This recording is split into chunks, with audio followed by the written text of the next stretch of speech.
그 어떤 10분보다 알찬 10분 뉴스하이키 갑타임. 연말까지 130만 요정 오윤혜 씨와 함께합니다. 어서 오세요. 네, 반갑습니다. 오윤혜입니다. 예, 125만 정체 중입니다. 아, 네. 괜찮아. 125만도 얼마나 대단한 숫자입니까? 예. 네. 하지만 배가 고프다. 네. 예. 비가 내리는 월요일. 사실 분식이 진짜 많이 생각나거든요. 네, 네. 그런데 이 분식과 관련된 뉴스를 제가 가지고 왔습니다. 아, 분식. 아, 오늘 같은 날 먹으면 정말 맛있는 떡볶이, 뭐 어묵, 만두 등이 있는데 윤 대통령이 지난주에 기업 총수들 데리고 가서 부산 깡통시장 방문했어요. 거기서 이제 떡볶이 타임 가졌던 거 모두들 기억하실 거라고 네, 생각합니다. 우리 제드르공께서 감사합니다 대통령님 잘 먹겠습니다. 그 동영상. 그날 떡볶이뿐만 아니라 다른 음식도 먹었는데 사실 여기에서 만두가 문제가 되었습니다. 맞아요. 저도 그 영상을 봤는데 이제 보통 분식집 가면은 여기 튀김 같은 거 쌓아놓고 고르면은 그거 이제 사장님이 튀겨서 주시잖아요. 그런 거죠. 근데 쌓여 있는 만두를 정말 드시는 거에 진심이셨던 윤 대통령께서 본인의 쓰시던 젓가락을 그대로 만두를 뒤적뒤적해요. 뒤적해서 가지고 가시는 거예요. 처음에 또 잡지도 못해요 또. 네, 젓가락질이 서. 근데 그걸 보고 또 매일경제에서는 귀여운 젓가락질 연일 화제라는 헤드라인으로 보도를 하기도 했죠. 그런데 이 건으로 해당 음식점이 식품 위생 관련 행정 지도를 받았습니다. 네. 사실 대통령 젓가락질의 행정 지도를 받고 이 음식점 사장님이 무슨 죄입니까? 그러니까요. 이거 뭐 젓가락 탁 때릴 수도 없는 거고. 아니 그 제가 사실은 말렸어요. 제가 튀겨드리겠습니다 하고. 아, 그래요. 그럼 말렸어요 사실. 네. 제가 네. 따뜻하게 다시 튀겨드리겠습니다. 사장님이 너무 했는데, 놀라셨으니까. 예. 네. 근데 한 번도 그런 행동하는 거를 본 적이 없는 거예요. 그 방금 어린애도 놀랐- 아니고 네. 자기 쓰던 젓가락으로 그 젓가락 뒤적뒤적 하는 거를 네. 따뜻하게 튀겨드리겠습니다. 제가 아, 이랬는데도 계속 귀여운 젓가락질을 하셨죠. 근데 매일경제 대통령이라는 자리가 사실 어떤 품격이라든지 절제가 굉장히 필요한 자리인데 후보 시절에 그 구두발 논란도 있었잖아요. 사실은 그 기차 안에서. 그래서 윤 대통령에게 이런 품격이나 절제를 바라는 것은 어떻게 보면 제 느낌으로 검찰 개혁보다 더 힘들 수도 있는 부분이 아닐까. 이거는 약간 몸에 배어 있는 거잖아요. 이게 보니까 이 사정을 보니까 네. 한 분이 그 7일 국민신문고를 통해서 부산 중구청에 민원을 제기를 했어요. 네. 윤 대통령이 지난 6일 부산 전통시장에 방문해 위생관념이 결여된 행동을 보인 것과 관련해 민원을 제기했다. 네. 지난 6월 서울 마포구 망원시장에서 일본 개그맨이 자기 입에 넣었던 이쑤시개로 가게 진열대 음식을 찍어 먹는 장면을 그대로 내버려 무리를 일으킨 일본 지상파 방송에서는 네. 그 방송사 사장이 공개 사과를 했대요. 아. 그러니까 이거는 윤 대통령의 행동과 비교하지 않을 수 없는 부분이다. 네. 근데 이건 뭐 편집을 할 수도 없고 방송사들이 어떻게 해요. 그쵸. 그래서 그랬더니 부산 중구청에서 회신을 했어요. 3월 8일 날. 네. 회신을 했는데 해당 업소에 방문하여 네. 위생 점검 시 공통 찬통, 음식 등을 덜어 먹을 수 있는 기구를 확인한 결과 네. 개인 접시 및 젓가락과 집게를 비치하고 있어서 위반 사항을 발견할 수 없었다. 아, 네. 그 가게는 깡통시장에 그 분식집은 잘 하고 있었다는 거예요. 그렇죠. 그럼에도 불구하고 손님들이 그렇게 하려고 하면 그러면 잘 네. 안내를 잘 하라라고 행정 지도를 했다는 겁니다. 네. 그 음식점 사장님은 뭔 날벼락입니까? 그러니까요. 그리고 거기까지 나가서 행정 지도를 해야 하는 공무원은 또 무슨 죄입니까? 거기까지. 그리고 대통령이 요즘 외국을 얼마나 많이 나가십니까? 네덜란드 또 가셨는데 대통령은 대한민국의 얼굴인데 이런 품격이나 절제를 보여줘야 되는데 저희가 알 수가 없으니 걱정이 될 뿐입니다. 하여튼간에 이 기사 보고 너무 네. 뭐라 그럴까 쓴웃음? 저희 아빠가 항상 하셨던 말씀이 집에서 샌 바가지는 바깥에서도 샌다. 항상 조심하라. 당부 드립니다. 네네. 그리고 지난주에 소개해드리려고 했는데 시간이 없어서 못했던 기사가 있습니다. 12월 8일에 미국의 보이스 오브 아메리카라는 VOA라는 이 언론사에서 윤 정부 언론에 관련된 명예훼손 사건이 너무나 급증되고 있다는 사실을 보도를 했어요. 지난주에 한번 우리 이거 얘기하려다가 못했어요. 맞습니다. 보니까 문재인 정부 같은 경우에는 명예훼손 사건이 언론인을 상대로 5년간 4건, 박근혜 정부는 5년간 8건, 이명박 정부는 5년간 7건이었는데 지금 윤 대통령은 18개월간 1년 반 동안 11건의 명예훼손 소송을 제기를 했어요. 그러니까요.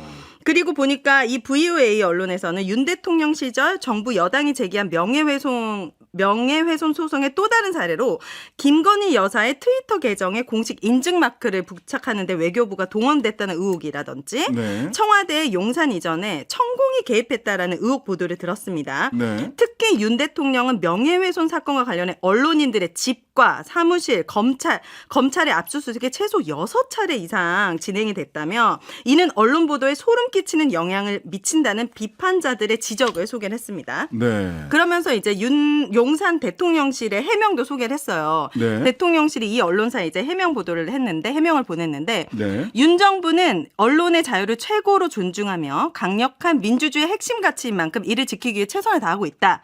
하지만 그러한 명예훼손 소송은 언론을 압박하기 위해서가 아니고 법과 원칙에 따라 가짜 뉴스를 대응하기 위해 제기된 것이라고 설명을 했습니다. 네. 여기 그 기사 중간에 보면 네.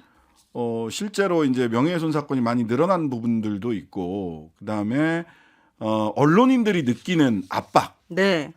한국 기자협회 김동훈 회장 그리고 한국 언론인들의 63%가 윤 대통령 체제에서 언론 자유가 저하되고 있다고 답한 한국 기자협회 여론조사 결과 이런 네. 것들을 쭉 보도를 했고요. 그다음에 네.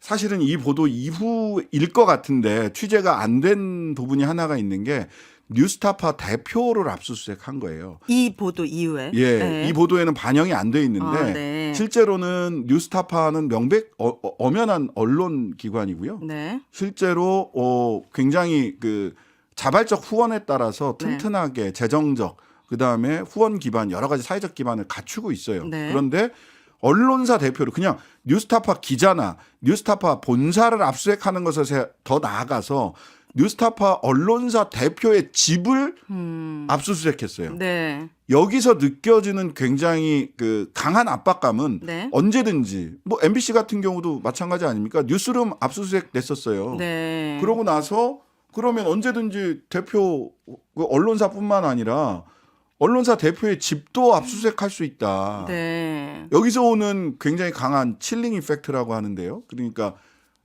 이 압박. 추위를 느끼는 거죠. 칠링. 아우 네. 추워. 압박감.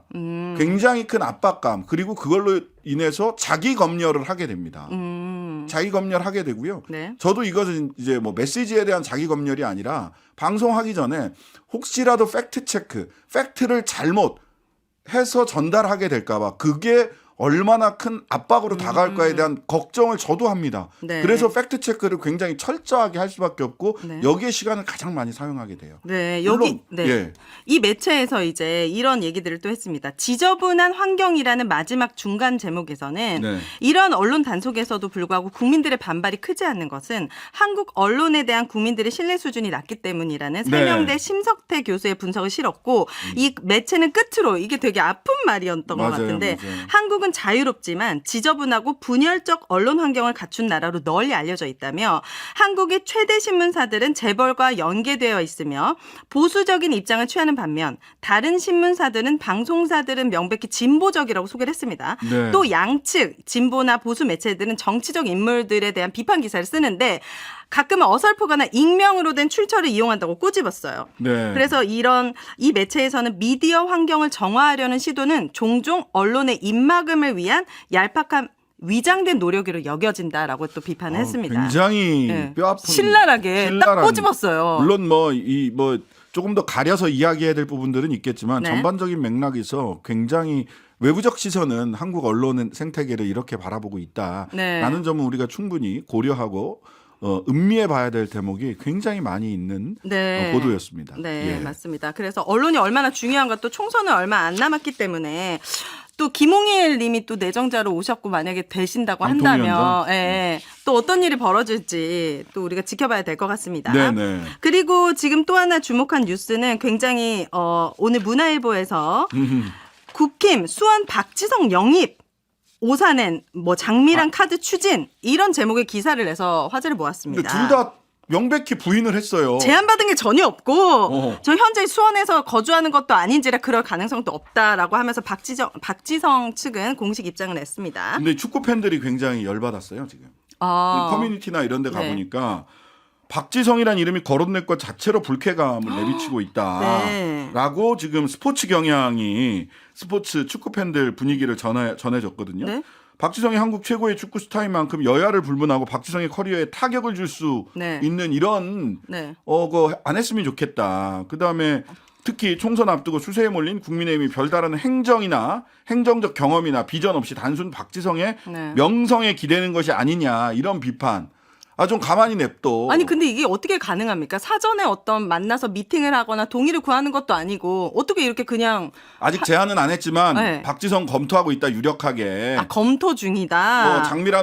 장미란 그 차관에 대해서는 네. 이미 뭐 거의 출마를 기정사실화하고 후임으로 네. 이영표 전 축구 선수를 검토하고 있다 이런 기사가 막 났어요. 이거 다 출처가 있을 거거든요. 근데 네. 이런 게 말을 하자면 진지한 검토라기보다는 이슈를 시선을 국민들의 시선을 국민의힘 인재 영입 쪽으로 돌리기 위한 네. 애드벌룬 띄우기로 생각하고 있는 것이 아닌가. 네. 그런데 이렇게 국민적으로 신망을 얻고 있는 국민에게 희망을 줬던 스포츠 스타들은 네. 그렇게 애드벌룬용으로 일회용으로 쓰고 버리는 방식으로 당연히 가서는 안 됩니다. 안 됩니다. 자, 3부에서는 심평 변호사님 연결했습니다. 오늘 네. 하프타임은 여기까지 하겠습니다. 네, 감사합니다. 감사합니다. 하루 종일 기다려지는 진짜 시사. 평일 저녁 6시 5분 신장식의 뉴스 하이킥.